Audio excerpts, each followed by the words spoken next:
Adventure on Pipeman on W4CY Radio.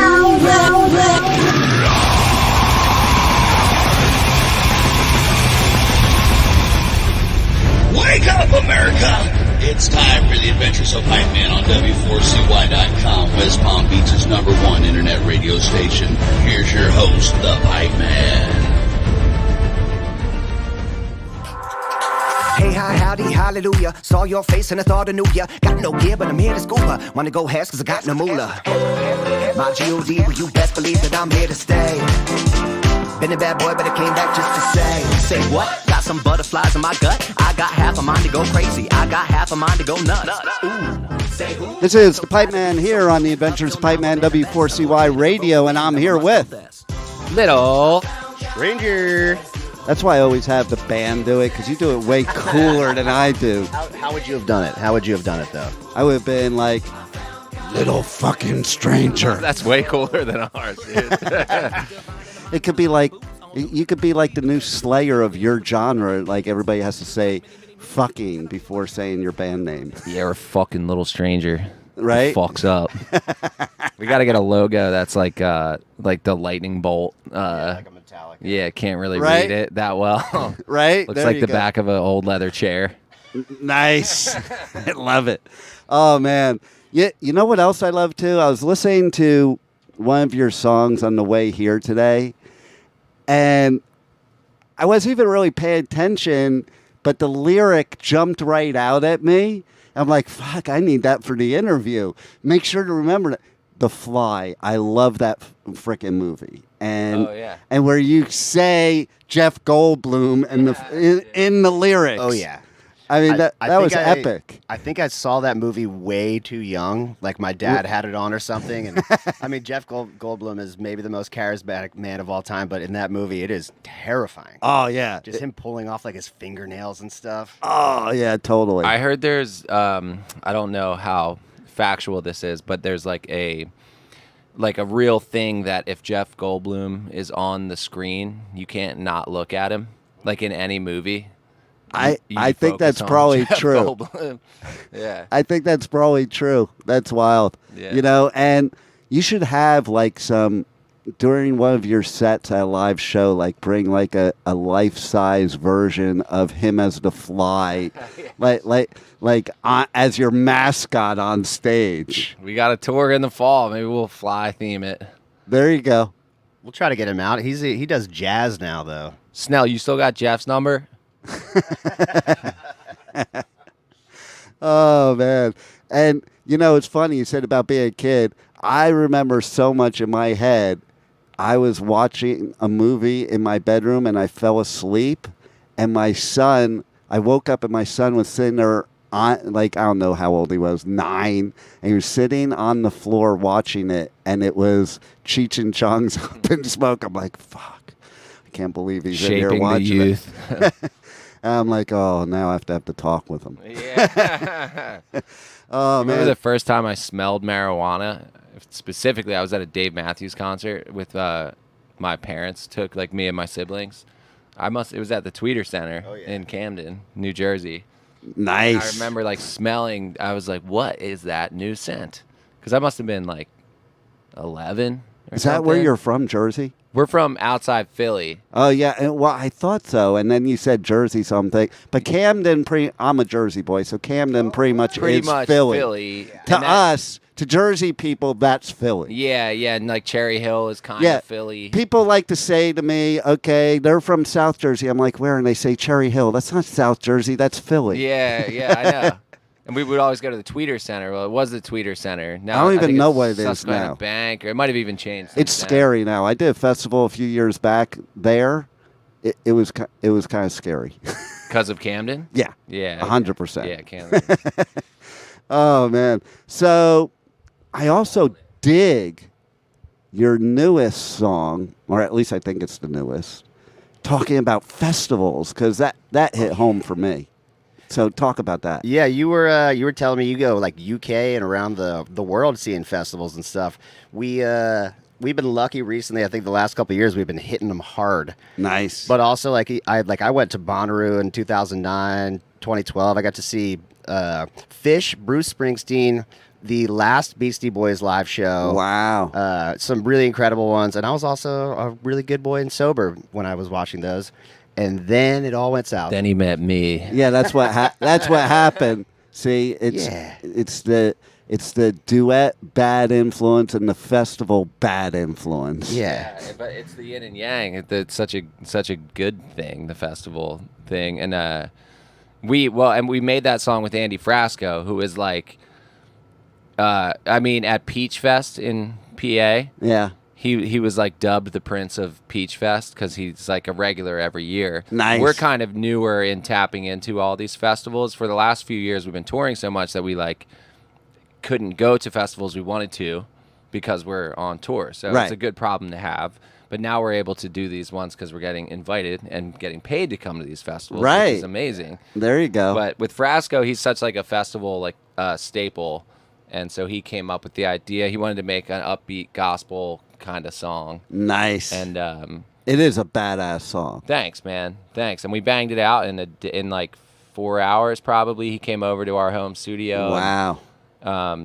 Yeah, it was good. It was one You guys of those... are pros, man. Thanks, man. 4 hours. That's a feat. John did not take time off during the quarantine. Became producer of the millennium or something. He just he learned how to work quickly and get things done that like in a way that you can hear a version of the song that's pleasing very quickly, and then he'll tinker for hours and hours and hours, and we won't see him, and then he'll show up out of his hole at 8 a.m. or something. That is like typically how it goes. Like, well, because that was a big thing. I think with Kevin and I, the music we make, being able to hear something that kind of knocks pretty quickly inspires us to write, rather than just hearing a guitar. So if we could get bass and drums going quickly and make that beat really slap, then we're both up in the studio and like, oh shit, nice. Like, now we're knocking our head, and that's it. So that was a big thing for getting better at production.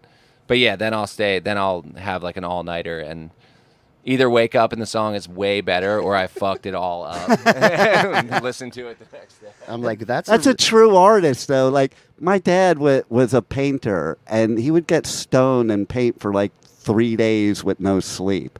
And the paintings none of them were ever finished. Like, one day he would just wake up and change it completely.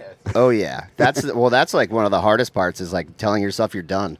You have to let it go. You have to just kind of be done, and you know. It's hard to do. We just went through that whole process. We just submitted our new album 2 days ago, and a lot of the last 2 weeks was us just making final calls. Because, like you said, you could just keep going and tinker and make. And even after the album's better. out, you're like, "Fuck! I wish I did this." Always things that you think, but there's such a relief in just being like, "This is what it is." And then you send it, and it's like, there's such a like weight lifted. Just accept it as it is. That's why I don't edit my own interviews, because same thing, perfectionist. So I have my engineer edit it. If I edit it, a 15-minute interview will take me like 5 months to edit. Cutting out every and what and burp. We haven't burped yet. I don't know if I have one. I'm gonna sneak one in at some point. Yeah, there you go. As soon as the kids who did the ABCs. Oh yeah, I was doing all the goofs. I used to at recess get like tasty cakes, chew them up in my mouth, put milk in my mouth, and then fake vomit in front of all my friends.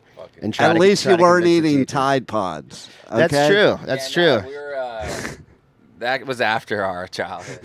Yeah. Still in like the somewhat sane children era, I think. Right? Yeah, my goofs were thought out, and there was no toxic materials involved. Did you flip your eyelids inside out? Oh yeah, Dude. I had all those down. Yeah, that was a big thing when I was a kid. I couldn't do the clover tongue thing. Yeah, no. You guys can't see this right now. He's doing it. He's doing the clover tongue thing. All the females out there. Oh my God! Now he's grabbing my head. He's licking me. He's grabbing my wiener. Just like it should be at a festival. Yep.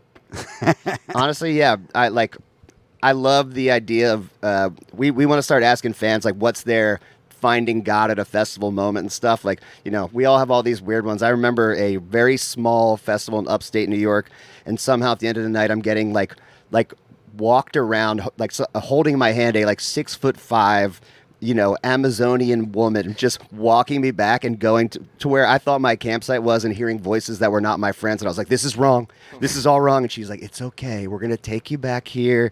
You know, like for a minute, that was God. It helped me get home safe. She carried you on her back. She could have. I would have done anything at that point. Well, God spoke to me at a festival. Whoa. It was 1983, the US Festival. Great year. Okay. And so I remember telling my dad, I'm like, I'm going to a festival. I'll see you on Monday. And my dad was like, I was the one in charge. Okay. So he's like, okay. He had no clue what was going on. He wanted to party himself. So it's like, oh, good. You're gone. I can go party. See you later. And I went with 3 of my friends, drove there, you know, hung out all night and partied on my car. And then in the morning, when they and it was heavy metal day, there were 300,000 people. And imagine this, if you will. This wouldn't happen today because people would get killed. But basically, they had the gate, and everybody was a running free-for-all stampede when they opened the gate. Like, nowadays, that doesn't work out too well at festivals. But then, it's like everybody was running to the stage. Nobody got hurt, but it did look like a herd of animals stampeding, you know, and you just got to keep going. If you slow down, you're going to get stampeded. Just keep going. Proper herd mentality. Exactly. So I don't know. I put so much shit in my system in that 24 hours that by time list it. What was it? Pot, alcohol, multiple alcohols, mushrooms, LSD. Oh yeah, you were getting in there. Probably coke. I don't know. Probably. That's how you know it was a good time. Right. Like once you go to the LSD, nothing else matters. It's like it just like eliminates everything else. If you want to come down from coke, take LSD. If you want to come down from pot, take LSD. If you want to come down from LSD, drink alcohol.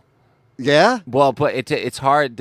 Like alcohol doesn't really affect you high on LSD. That's what I'm saying. No matter what else you take, it doesn't affect you. It doesn't affect you. So I'm like aggressively like on an LSD night at a show or something. I just want to sleep so bad, and you know, sleep doesn't really exist for a while. Right. I'm like fucking dangerously drinking a bottle to just be like, please shut my brain down. I know, right? Exactly. Yeah. So the headliner for that day was Van Halen with David Lee Roth, and I remember there were 300,000 people there. I was up close to the stage, but I was sitting down on the ground at that point, and I thought I was at my bro's house at a house party, and they were playing Van Halen on the stereo. Lost in the sauce. Oh man. And then Ain't Talk About Love comes on, and he's not singing it. And Eddie's looking over at Michael Anthony's looking, and David Lee Roth, greatest frontman ever, he just goes, I fucking forgot the words. And 300,000 people cheered like it was the best thing that ever happened, you know? And Eddie was probably chewing them out afterwards or something. But it was, and then somebody heckled him in the crowd, and he stopped, dead stop, pointed at him, and he goes, I will fuck your girlfriend. Let's go. Gangster move. Right? Oh my God. If you're going to handle a heckler, that's the way to do it. And if you're David Lee Roth, she probably is going to fuck. Yeah, if Sunfest gets out of control today, Kev knows what to say. Yeah, there you go. Yeah, I mean, like, I think we don't have enough makeup or hair at this point to really. You don't think it would work for you? Well, we still have an hour and a half till we play. I think it'll work. Listen, I live here, okay? It'll work. Yeah. Okay. Well, I appreciate your vote of confidence. I think I'm a real ugly motherfucker. Of all the places in the world, if it would work anywhere, it's here in West Palm Beach. West Palm Beach. Yeah. Florida's crazy, man. Yeah, a little bit. This is our second weekend in a row. We came down and played a private event last week and flew into Miami, and like just the Miami airport. Oh my God. Getting to the rental car place is like a 6-mile journey. And we got all our gear. You're and lucky shit. you weren't driving, because like if I have to drive to Miami Airport, once you get within 10 minutes of Miami Airport, it's another 2 hours. Yeah, just stacked. Yeah, it felt like a deja vu. We're like, how did we just get back here right now? Because this week was a blur, right? And then all of a sudden we're back in Miami, still pale as ever. trying to get, I don't know, maybe we'll get some sun today at Sunfest. Oh, you're definitely gonna get some sun at Sunfest for sure. The shade looks nice. You're gonna be like, the stage fuck looks shady, me. which is great. Yeah, you're gonna be fuck me when you're up there. Hey, Dan, I'm sorry. Are we putting you to sleep over there? Wow. He's Way asleep to at a bring up the music energy. festival. He's asleep at a festival. Keep going, keep going. That's the new song coming out. He turned 30 and it wrecked his life. It was Dan's birthday last night. He turned 30. Nice. And you don't look a day over 40. our That little, means it was a good night. yeah, we met up with Andy Frasco and the UN, his band, and so they're like, truly, we've toured with a ton of bands, and we get along really great with all the bands we tour with. It's important to us to hang, you're hanging for 6 weeks on the road. 100%. And we did like an 8-week tour with those guys 2 years ago, 2.5 years ago now. Wow. And like instant beyond best friends. We love them so much. And so they were playing in Miami last night. So we flew down a day early, celebrated Dan's birthday, where it might have wrecked us a little bit for today. But once you get on that stage, you're like in the zone. Oh, our best shows are the hangover shows because there's nothing here. Right. You're in the flow state. You're just ripping. Yeah. There you go. Yeah, we've been in worse shape. We'll be fine. Today's gonna rip. Nice. So what's your guys' best festival story? Oh man. Summer camp.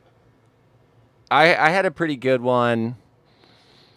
Kev, you go first because I have to think about this because I know I have like 3 solid ones. Yeah, we got some ridiculous ones. I mean, summer camp was maybe one of the first bigger festivals we got to play, and we were very excited to be there and had a golf cart given to us by the festival. And I see where this is I'm going. not gonna shout out any team members right now, but me and John kind of got thrown off of a golf cart at one point. Yeah, and golf cart. There's always a golf cart Yeah. story at a festival. And I'm feeling loose enough that I'm like, I don't need to throw my hands out to catch myself at all. I'll use my face.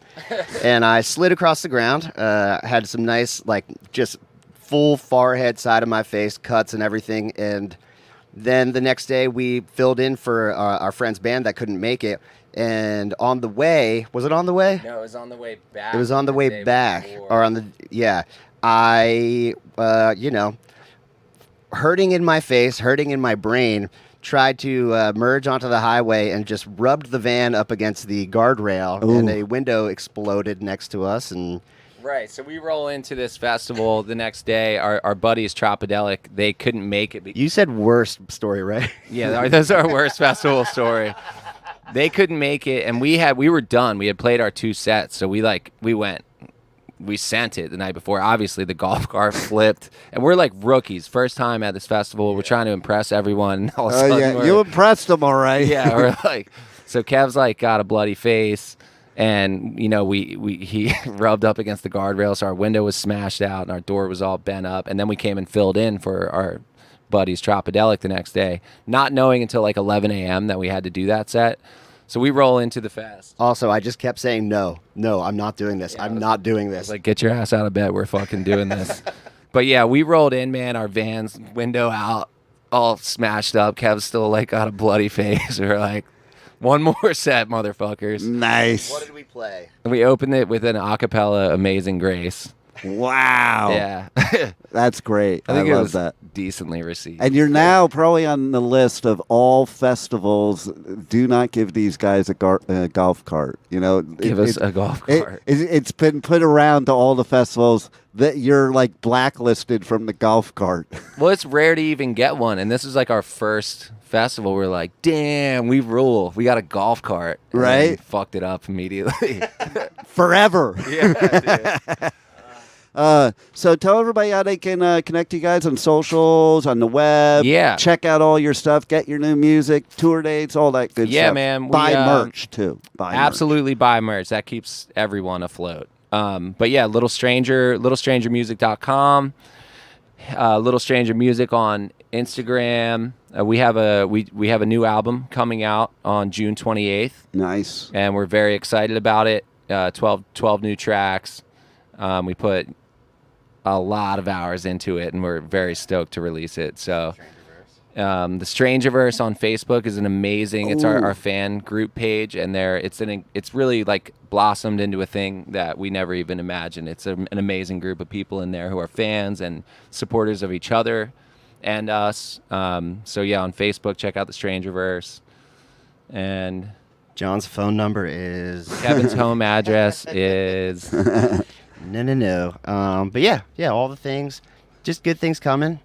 This would be a good time to give out numbers and addresses because South Florida women can be stalkers. All right, let me pull. 6969 South Bend Avenue. Is that yours? I have a Groupon on my radio show. It's called the Pipeman Groupon, and like basically it's a bed and breakfast.